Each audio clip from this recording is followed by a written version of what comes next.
Salam sosialis, salam populis buat kalian.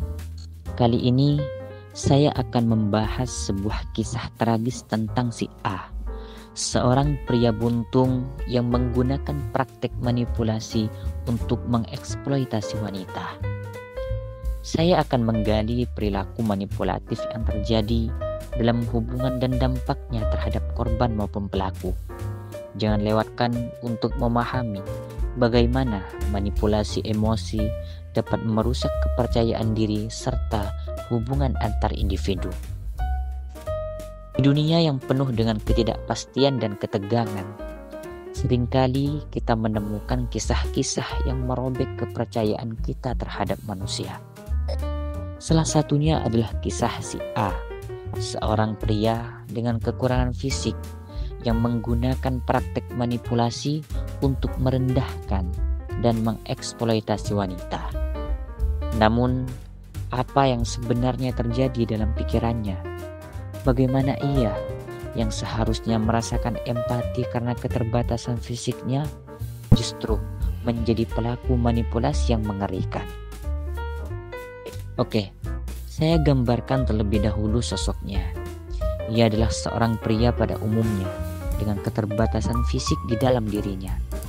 Ia kehilangan kedua tangannya dalam sebuah kecelakaan tragis. Kehidupannya pun berubah seketika.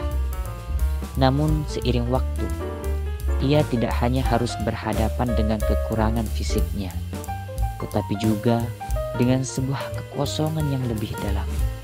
Kekosongan emosional yang ia coba isi dengan cara yang salah. Ia mulai bertemu dengan berbagai wanita. Ia menggunakan kelemahan fisiknya untuk menarik simpati. Namun, seiring berjalannya waktu, ia mulai mengeksploitasi kelemahan ini untuk memperoleh kontrol. Melalui kata-kata manis dan jaminan kasih sayang, ia membuat wanita-wanita tersebut merasa bersalah jika tidak menuruti keinginannya. Aku tahu aku tidak sempurna, tapi aku benar-benar membutuhkan kamu di sini. Aku tak bisa hidup tanpamu. Begitulah kata-kata yang ia sampaikan kepada para wanita. Ia tidak hanya menciptakan rasa empati, tapi juga rasa tanggung jawab pada wanita yang ia dekati, membuat mereka merasa bertanggung jawab atas kebahagiaannya. Ia tidak berhenti hanya pada simpati. Ia mulai menggunakan teknik manipulasi yang lebih halus, gaslighting. Ketika wanita-wanita ini mulai meragukan ketulusannya, ia membalikkan keadaan dengan menyalahkan mereka. Kamu tak tahu bagaimana rasanya kehilangan semuanya. Hidup dipenuhi dengan keterbatasan. Kamu seharusnya lebih peduli padaku. Dengan cara ini, ia menciptakan keraguan dalam pikiran wanita tersebut. Mereka mulai berpikir bahwa mereka lah yang salah, bahwa mereka tidak cukup baik atau peduli. Semakin lama, manipulasi yang dilakukannya menjadi lebih buruk. Ia menciptakan ketergantungan emosional, di mana para wanita merasa tidak bisa hidup tanpa dirinya. Ketika mereka mencoba untuk melepaskan diri, ia menggunakan teknik gaslighting dan ancaman halus, memanipulasi rasa takut dan rasa bersalah mereka. Jika kamu meninggalkanku, bagaimana dengan hidupku? Aku akan hancur. Aku tak bisa hidup tanpamu. Kemudian, ia mulai menunjukkan sikap posesif, mencoba mengisolasi wanita dari teman-teman dan keluarga mereka. Semua itu adalah bagian dari kontrol yang lebih besar yang ia coba dibangun. Ketika simpati dan sikap isolasi itu ditanggapi oleh para wanita, ia mulai menjebak mereka dengan berbagai tindakan yang akan menjadikan para wanita hidup bergantungan dengannya. Sedikit demi sedikit kehidupan mereka akan mulai dirampas.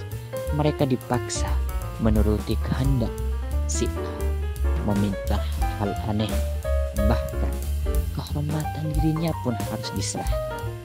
Dari situ, untuk melindungi dan mengamankan tindakannya, ia telah memegang kunci kehidupan para wanita.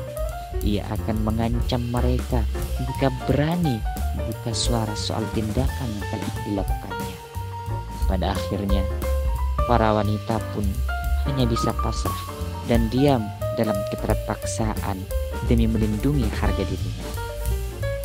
Namun pada akhirnya, setiap manipulasi ada titik akhirnya. Wanita-wanita ini mulai menyadari bahwa mereka tidak bisa terus hidup dalam kebohongan dan ketakutan.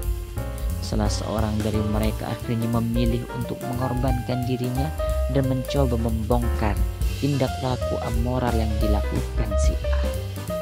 Dan pada akhirnya, sedikit demi sedikit, semuanya terbongkar.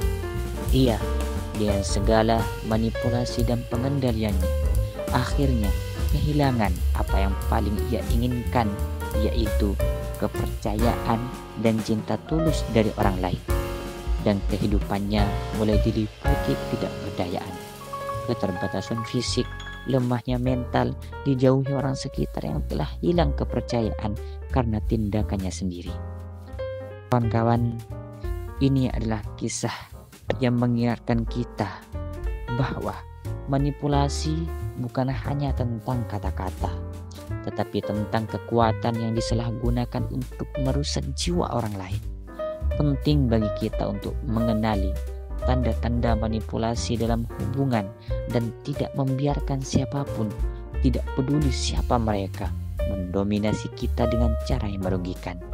Ingat, jika kalian merasa terjebak dalam hubungan yang penuh dengan manipulasi, ingatlah bahwa kalian berhak untuk merasa aman dan dicintai tanpa syarat.